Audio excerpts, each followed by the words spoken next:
Last day of the class is this Thursday. Last day of the class is Thursday at 10 p.m. Please try to get everything turned in as soon as possible. If there's something that is supposed to be open that's not open, just shoot me a quick text. Please remember to use my 4041 text number just to make sure I get it. Sometimes I don't have access to my other phone because you know who has it. So just make sure you're using 4041. All right.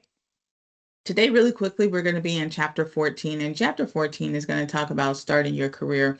And this is where we're going to get into actually, you know, defining what professionalism is because you're becoming a professional. And I know we've all heard people use that terminology before, right? Be professional, act like a professional. Like, what does that mean? And then we're going to talk about, you know, this idea of multi-generational, multicultural workplaces and what that means for you. And then lastly, we'll just round it out just by, talking about, anticipation of your career and, you know, thinking about your career in terms of a long game, not, something that's going to happen overnight, right? You got to be in it for the long haul, right? So let's just jump into it really quickly. So by now we understand that there's certain behaviors that we all are expected to have. If you see right there, it says that professionalism is a what? It's a soft skill. And it includes your judgment, your character, and your behavior. Well, that sounds pretty familiar, doesn't it? It's what people tend to look for when they're looking for employees. They put it right in the job description, specific types of soft skills that they want you to have, because that's all, it all encompasses your ability to be professional. So in essence, professionalism is both your workplace skills and your self-management skills. What do we mean by self-management skills? Because we kind of talked about workplace skills. We know what those are, your ability to do the work that is required of you. What is this idea of self-management? What does that mean exactly? I manage myself? Well, yeah, it's your ability to control your behavior. I know that may sound like something we tell kids, but believe it or not, you have to tell adults that too. So yes, it includes your ability to be punctual. We talked about that as a skill set. Dependable and time management. All of those were skill sets. But one skill set that we didn't really dig into that we're going to dig into today is this idea of emotional regulation. So when we talk about being on time, we know that, right? You can't just be late because time is money. And if you're working on projects, if you have customers, all of us have probably had some person that we've had to wait on, right? Like the person coming to put up your cable or do your phone or whatever. And nothing is more annoying is when the person is late, right? They tell you that your appointment time is 10 o'clock. You expect them to be there at 10:01 or 9:59. Punctuality is very, very important. It's part of what people consider a trait of a professional person. People expect you to be dependable. That's an expectation that you do what you say that you are going to do. Professionals do what they say they are going to do, right? If you do not do what you say you're going to do, it could hurt your business. It could hurt your business. I'll tell you right now, um, I hired this new tax company and I already know I'm not going to use them again. I am completely disappointed in their lack of communication. And even though the person is nice, the person tried to help me, the fact that the communication is horrid, you should not take me a week to get my taxes done. I no, she's out of here. That's it. Because you got to do what you say you're going to do and be on time and be dependable. No one wants to chase you if I'm paying you, right? Who wants to chase someone if you're paying them? No one does, right? So that's a big issue. Um,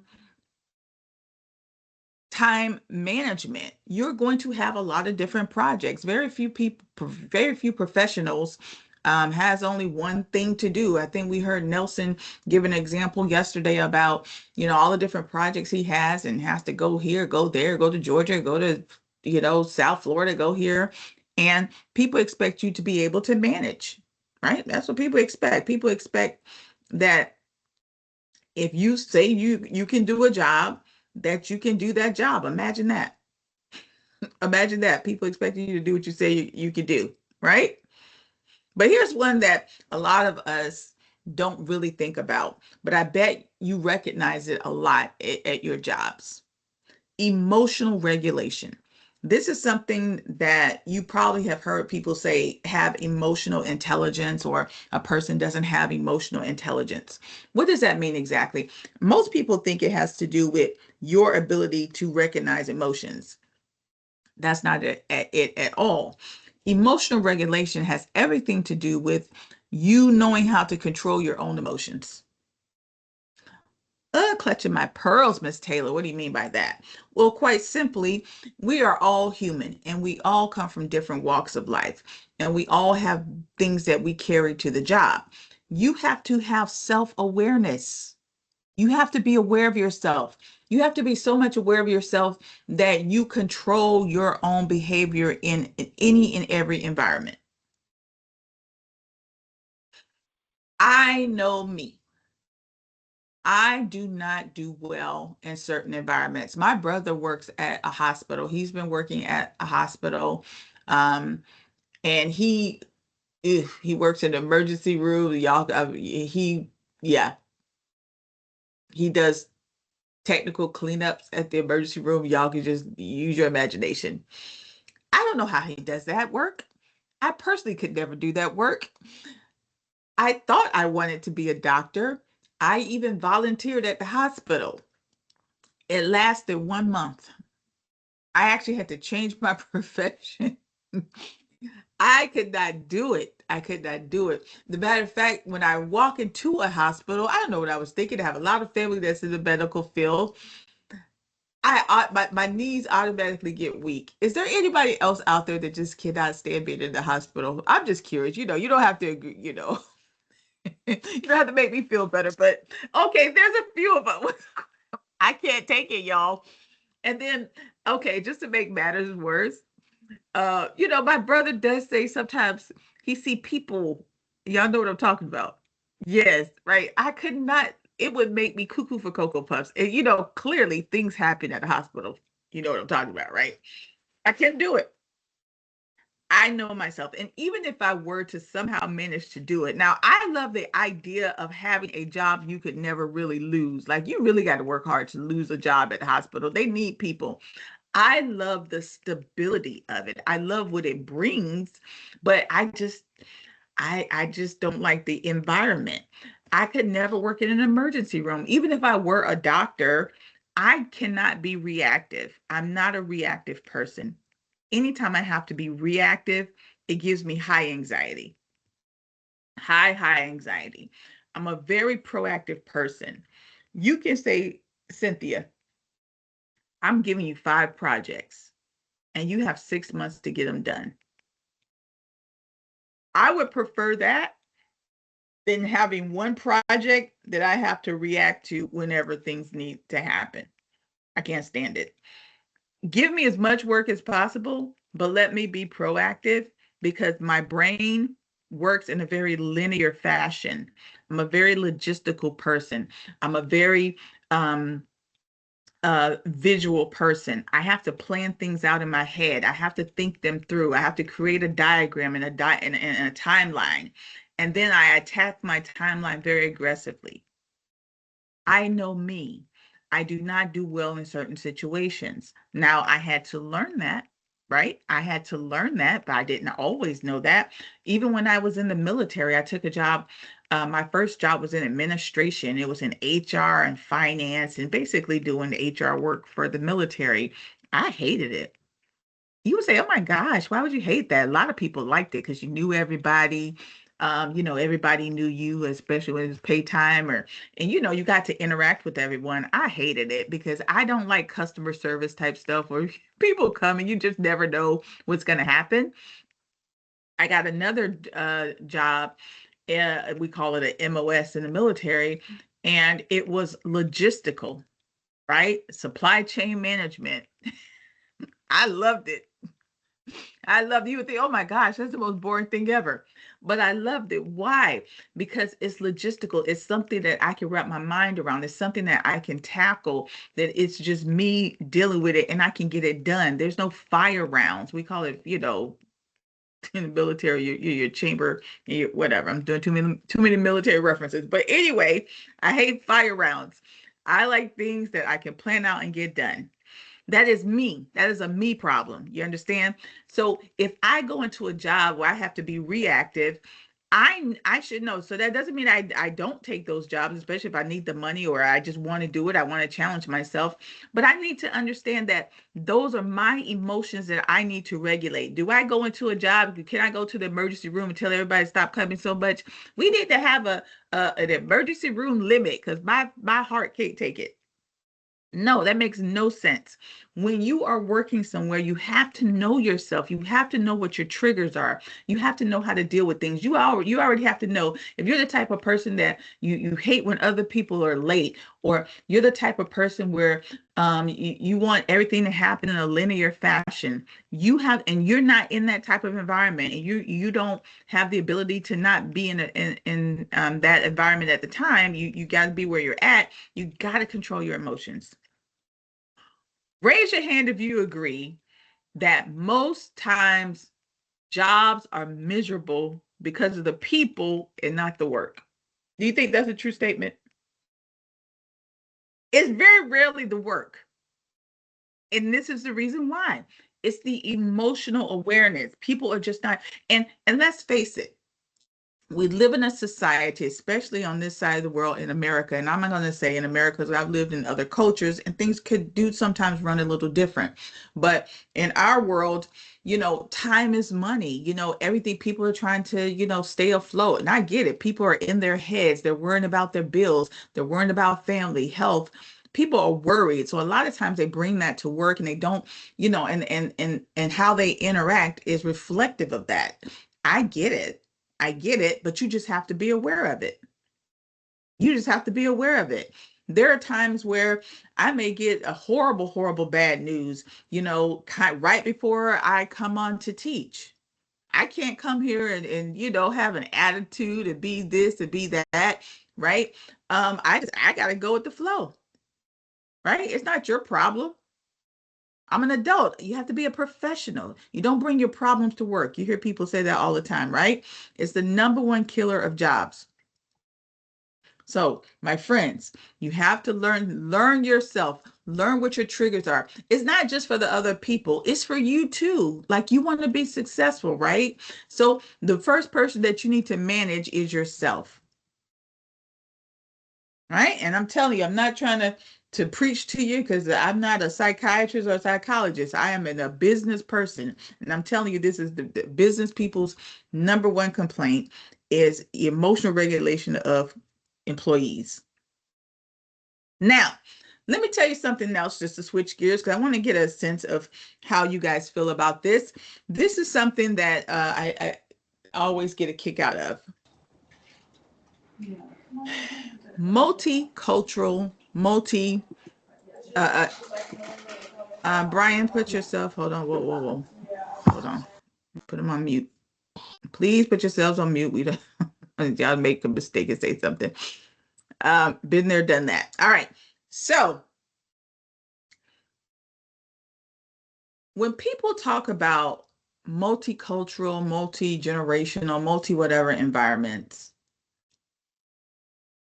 diversity, right? We've been hearing this term. Unfortunately, the word diversity has gotten a bad rap. Don't y'all agree the word diversity has gotten a little bit of a bad rap? Years ago, there used to always be an argument, and tell me if you remember this. They used to say America is a melting pot. Anybody ever heard that term? America is a melting pot? Give me a thumbs up if you heard that term before. Okay. All right. Maybe some people have heard a different term. Give me a thumbs up if you've heard the phrase, America is a salad bowl. America's a salad bowl.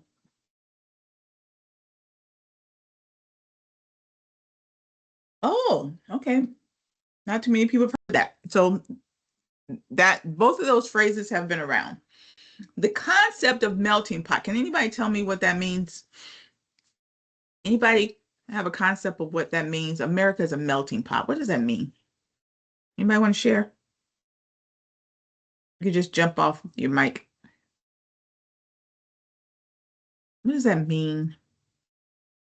They used to say it a lot back in my days. I don't know the younger people.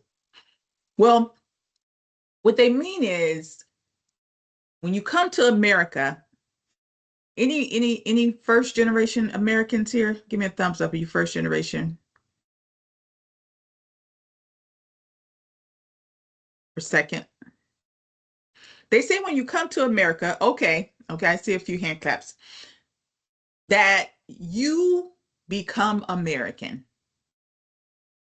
Who agrees with that? Especially if you from a different side of the world, or maybe your grandparents are from a different side of the world and you have to go back there. They say you become American. They say it's a melting pot. We all become American. Others say, there's some agreement to that, right? And here's how you could tell. Now, those of us that don't actually have family in other countries or we don't visit them, you may not see it as much. But I'm gonna tell you, I saw it firsthand.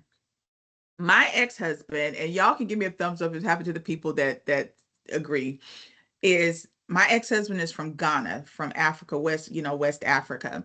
And I used to live there. I used to teach there. Obviously, when I met him in Africa, and he was very, very African. If anybody ever watches the Instagram and all that, you see how, Africans are, their dialect, everything, right? Culture, everything. Very, very African guy. Talked very low, used all those funny parables. I mean, it's funny to hear them to argue, right? Because they're so funny. When he came to America, years ago, when we came to America, he's almost unrecognizable now. He speaks like an American. I mean, he still has a little bit of an accent. All the nuances of what's American, he has them. When he goes back to Africa, people think he's a foreigner. Not just because of what he has on, but just the demeanor, the energy, the attitude. I don't know what it is. I don't know what cultures do to you, but when you're immersed in a culture, it rubs off on you. How many people have gone back to their home country and the people say you're different? Anybody ever experienced that before? Ever experienced going back to your home country and people are like, oh, you're different? You may not feel that you're different, right? But for some reason, I don't know, that American, that it just flew on, something happened, right? And because we are part of our environment. You are part of your environment, whether you realize it or not. You're going to school with people, you're interacting on the road with people, you're working with people, you're shopping with people, you're living next to people. You are going to be a product of your environment. It always baffles me when people live in an environment and they think they're so different. But I guarantee if you go to live in anybody else's house, 90% of what they're doing is just like you, which is what I find it very, very interesting. And I've lived in a lot of different cultures, and 90% of it is just like you. And I'm going to tell you what really differentiates people in a minute. But the other idea of us being a salad bowl is that we're all very different people. You got your lettuce, you got your tomatoes, you got your cucumbers, you got your onions. You all mix it up and it's a nice salad. Who thinks America is more of a salad bowl? Give me a thumbs up if you think that. We're all very unique. We're all differences. But I guess if you come together and put some salad dressing on us, it's a nice salad. Yeah, and I agree with you. I think, if you're human, you 90% all do the same thing. 90%. You may mash your potatoes and I may cut mine, but we all still eat potatoes. You understand? And I'm telling you, for someone that have lived in a lot of different cultures, I can't, it's especially when I lived in Korea and I moved to, and I was spent a little time in Japan. I thought these people were black. I was like, they do the same thing we do in my household. Um, but anyway, I digress on that. So a lot of people, when they think about diversity, especially for those that maybe, we haven't seen a lot of diversity in our environments because we just haven't had an opportunity to yet. The first thing that we always think about is race. Be honest. When people say diversity, is that the first thing you think about is race? Give me a thumbs up. Or maybe gender, race or gender. Is that what pops up? There's no right or wrong answer. I'm just asking. Right? That's just what we think, because in this we're a salad bowl of people, and we don't kind of see ourselves as a melting pot. People think of that. But let me tell you something. You know what really differentiates people? There's two things. One,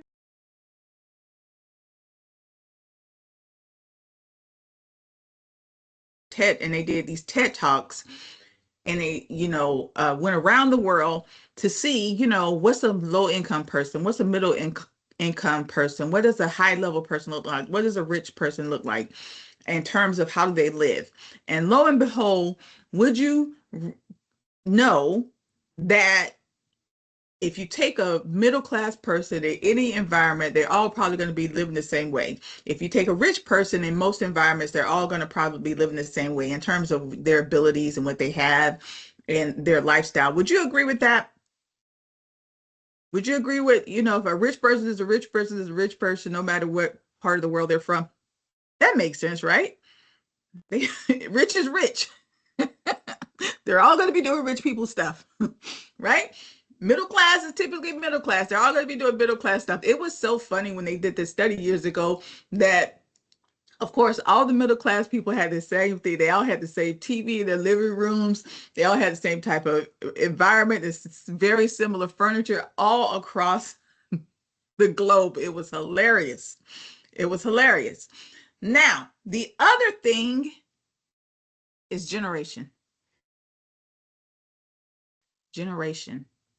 The number one differentiator. What do you mean, Miss Taylor?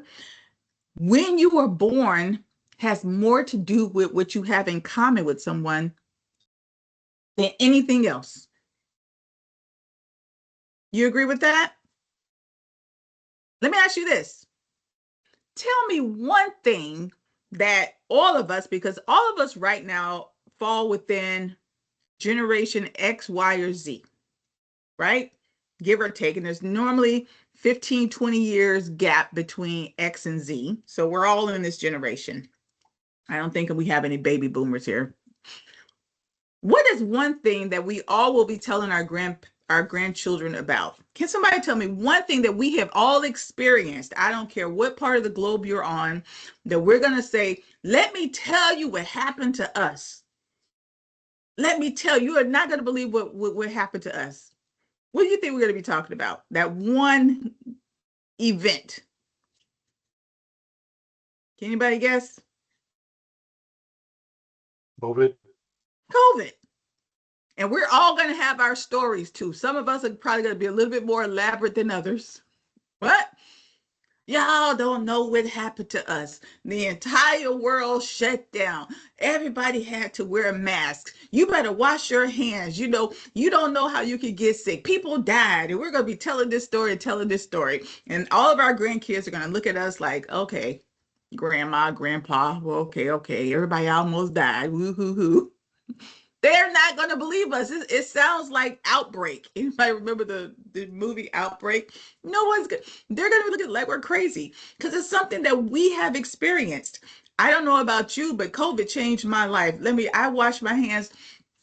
I've never paid attention to how much I wash my hands, but I'm telling you, after COVID, it changed my perspective on everything. How I touch stuff, when I'm around, being more aware of my environment, it changed me, right? Unfortunately, I saw people, pass away from it.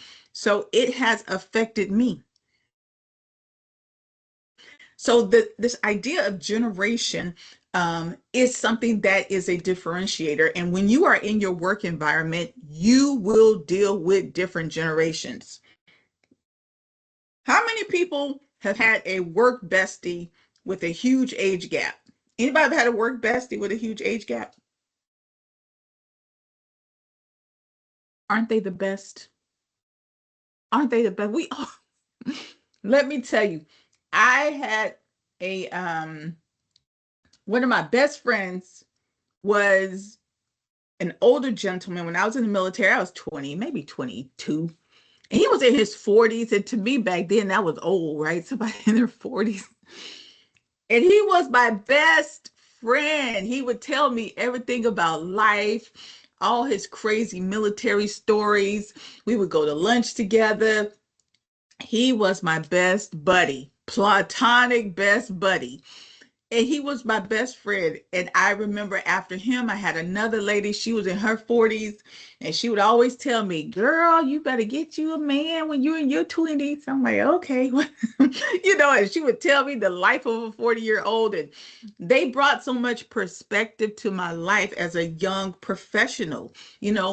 Things that I would freak out about. Obviously, they had lived their lives. So I was like, don't freak out about this. You'll be okay with that. I would go to them for advice all the time. I learned so much from my work besties. I remember, anybody have a huge age gap between the work bestie, like grandma, grandpa type situation? Anybody had a huge age gap, whether it's they're the best, right? I love them even more so. So what does this mean? Why is this important? When you become a professional, sometimes the people that you manage could be your grandparents' age. Sometimes the people that you manage could be your child's age. Your group is going to be very diverse. Why is that important? Because you need to learn how to work on teams that are very diverse. I've already told you, you're thinking is race or gender, that is a big differentiator. Nah, don't matter. What matters is really, outside of money is generation. Because guess what? Most 20-year-olds have the same mindset. Most 40-year-olds have the same mindset. What you concern yourself with in your 20s is totally different from what you're concerning yourself with in your 40s, right?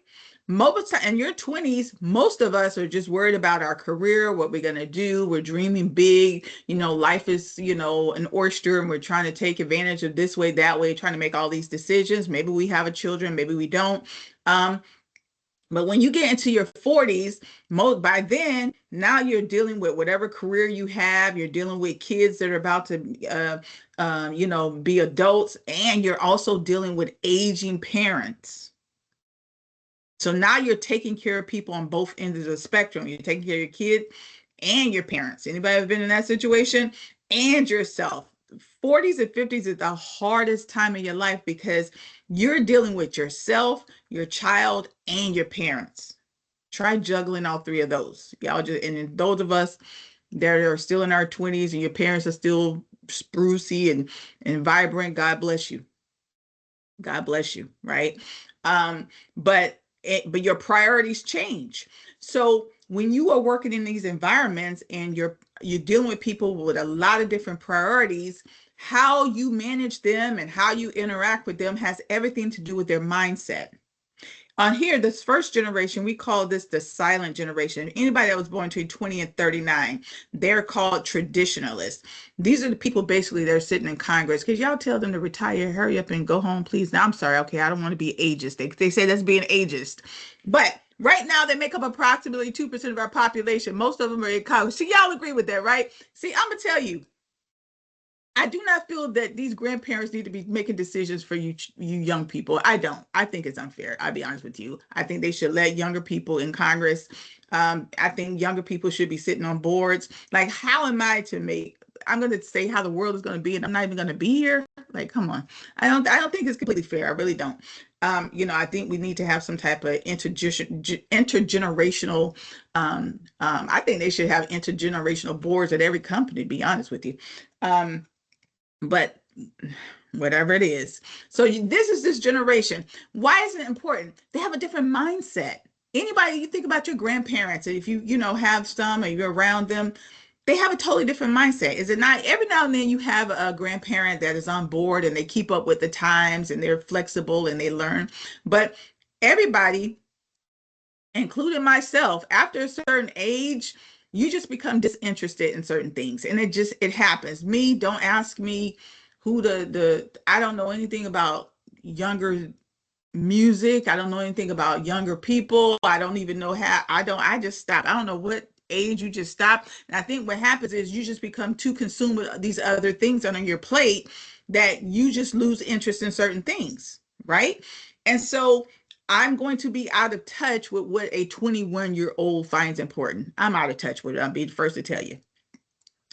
Imagine this generation here, 80 years old, trying to make decisions for a 21-year-old. Your mindset is totally different. So if you think about baby boomers, this is probably your parents, they grew up when everything was very about strong work ethic. You hear it now in Congress, you hear it now on TV. Oh, yeah, y'all hear it. Oh, these young kids are lazy. Who's heard that term? Give me a thumbs up if you heard that term. Oh, they're so lazy. It's because, ma'am or sir, you was, laying bricks for a living. Kids don't lay bricks for a living anymore, right? They make them on the little computers and print them out. And life is different. But if you grew up during that era and that's how you made it, you can pay $600 a month for a mortgage and buy a home. Good luck with that today. Times are different, right? They had pension funds and labor unions, and you can have a whole family on $25,000, $30,000 a year. Imagine that. You make $40,000, you're a millionaire. It's unrealistic for today's. Oh yeah, y'all don't even know. Y'all, oh yeah, what do you think? These baby boomers, ask your grandparents, if you ask your grandparents, or if you have a parent with this age group, how much they paid for their mortgage. You gonna side eye them from now on. You be like, really? You sit here talk about hard work and you sit here paying $800 a month for this mortgage. Listen, they don't let them fool you. Their lifestyles are very, very different from how yours are, right? You got kids paying 15, 2,000, some $2,500 a month for rent. Normal nowadays. When I first was coming up, $400 to $600 for rent was normal. I'm not a baby boomer, but $400 to $600 for rent was very normal. Can you imagine? I'm talking about one bedroom apartment. Some of those same apartments, people are living in those same apartments. And those same apartments costing $15,000 to $2,000 a month. It's disgusting. So these people, if you work with baby boomers, they're going to have a different mindset. These are the things that they're going to find important. Now, this is my generation. I tend to think that we're one of the top tier generations, and this is why, let me plead my case. Generation X, born between the 60s and the 80s, y'all know what time it is. Y'all, most of your parents was Generation X. We didn't grow up with technology, but technology was how, when I turned 18, I was using a computer in the military, and that's how I got exposed to it. And so our professional lives evolved with technology. So we got one foot in. We had the rotary phones. Anybody? I think most of y'all still know what a rotary phone is, right? But I had that first suitcase cell phone. Anybody remember the first mobile? What was it? It was what was it? Mobile. I forget the name of the company. Motorola. Anybody remember Motorola? With thumbs up if you remember Motorola. Like, so we had it, yeah, that was me. I thought I was somebody. That big suitcase in the middle of my console in my car. So we've evolved. Imagine that, from a big Motorola phone to now this flip phone, and my generation has seen it all. So we have a little bit of a different mindset. We're a little bit more, I would say adaptable. I like that word, adaptable. So when you work with Generation X, we're a little bit more flexible. Now, when it comes to millennials, you guys grew up with technology. So you're always thinking about how to get things done easier, more efficiently, how to infuse technology. You guys were, we had MySpace. Y'all had Facebook, started out. We didn't have Facebook started out. That is something that got invented. So if you think about Generation X, most of everything that Generation Y and Generation Z are dealing with, it all was developed during my era. So as you can imagine, on one hand, you'd be like, oh my gosh, you Generation Xers.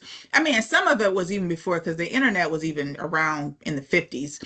But, becoming mainstream happened during my era.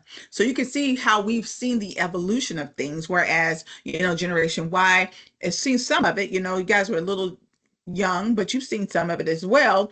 But Generation Z, it was just there, right? Now kids, as soon as first grade, you're getting laptops, at most schools, you're getting iPads. It's part of your life. So why is that important when you go to your jobs? Because when you go to your jobs, you're going to have all these different types of people involved. And I want you to be successful. And we have all already stated that the number one issue in terms of success at jobs are people. We've already stated that, right? So how are you going to be successful? How are you going to be, and because you got to have your long-term goal in mind. But real life says you have to deal with people. So you have to manage yourself. Deal with them, manage yourself, get the job done. That's real life. That's adulthood, right?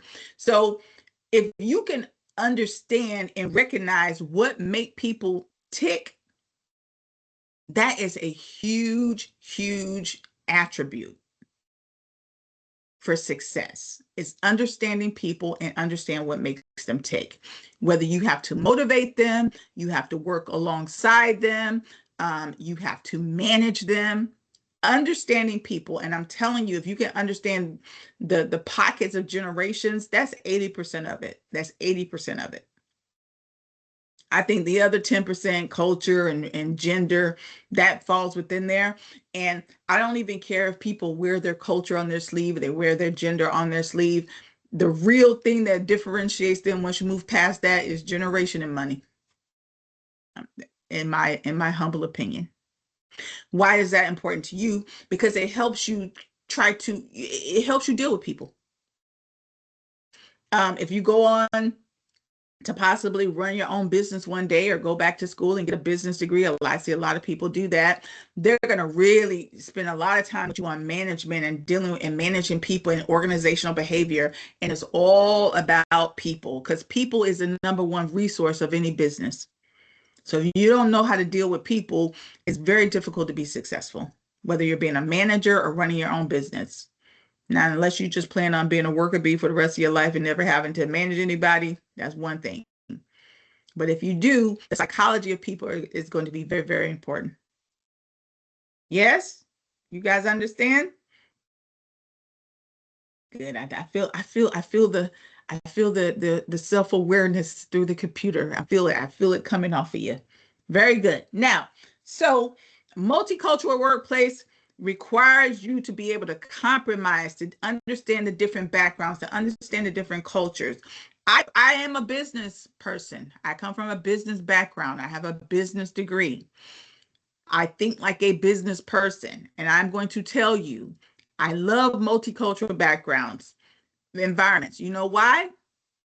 Because if we all said that we're going to start our own business together today, all 34 of us said that we're going to start a business together today, our number one goal would be to make money. Yes or no? Yes? And would we not want to sell to everybody globally, right? We want to make as much money as we can. How could we do that effectively if we don't understand what makes people tick? Why do you think the number one asset is data? Why do you think, I know y'all see it on TV, y'all see the Elon Musks of the world, y'all see what's happening with this data, and AI. What do you think they are trying to get? It's more precious than gold. Is data. Have you ever thought about why do they want your data so much? They want to know what makes you tick, so they can put it in their little computer and create algorithms to sell you stuff. They got to know what makes you tick. So the data they need is how you move and how you buy stuff and what you like and what you click on. Why are companies spending billions and billions of dollars to get your data? If how you think is not the most important asset. Does that make sense? So, of course, they are going to, with a multicultural environment, if I ran a business and I was trying to sell, I don't care if I was trying to sell socks and I wanted to sell them across the globe, I would have somebody from on my team from across the globe, right? Because I want to know, I need a Generation Z to tell me what Generation Z people want in socks. I need a silent generation. Yeah, I even have somebody in 80, 90. Come on, Sam. Being on my team, because I want to know what the older generation want when it comes to socks. Do you think what the older generation wants when it comes to socks versus what a Generation Z wants is going to be the same? No, right? What when somebody in Africa, and yes, it gets cold in Africa, so don't be in certain parts of Africa. Want and socks may be totally different from what someone in Florida or someone in Maine wants in socks. I need everybody to tell me. See, that's how I think, right? So for me, having a multicultural environment is the more money I can make, the more people I need on my team. You have to think like a business person. You are going into business, my friend. And if you want to be successful, you have to think like a business person. Hopefully that makes sense. All right. So I say embrace diversity. It is going to be your friend, especially if you're trying to start your own business. You are not trying to build a family. You're trying to build a business. What you do at home is your business. But when you get to business, think like a business person. That is my advice to you. All right. So, wrapping this up with your career, there's a lot that goes into it. You have to continue to grow, my friends. Like whether it's a more education, obviously more training, more certifications. Things are going to change. Y'all see what's happening. The technology is going to continue to evolve and change our industries. Every single day, right? So that is something that you are going to have to continue to keep up with. You don't want to make yourself obsolete. You don't want to make yourself obsolete. So continue to network, set realistic expectations, and and that even comes with realistic expectations as it comes to your money, right? Right? The future is in your hands, but you have to control it. All right, here's your live conference question for today. I know that some of us, you're about to graduate, don't have jobs yet. We've been talking about, doing research. Hopefully, you've been thinking through what it is that you want to do. You got your long-term goals in mind.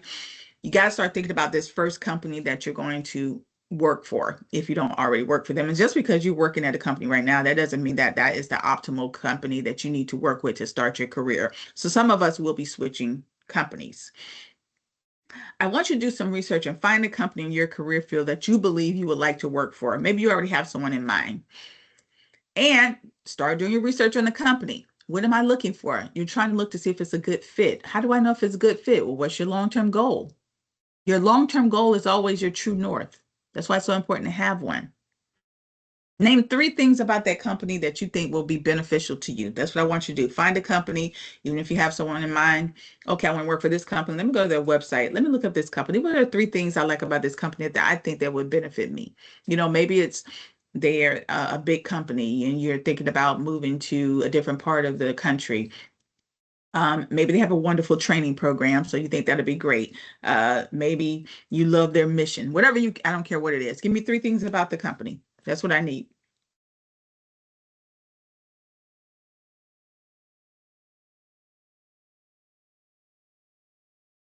All right, you have a small assignment today. It's nothing big, but I don't think I put it up here. No, I didn't. Okay. All right, my friends, that is it for today. We got one more day to get things done. please work diligently. If you need anything from me, please call me. Please remember to use my 4041 cell phone just to make sure I get it. I'm not always on the other line. Thank you guys so much, and I will talk to you tomorrow. Have a great day, guys.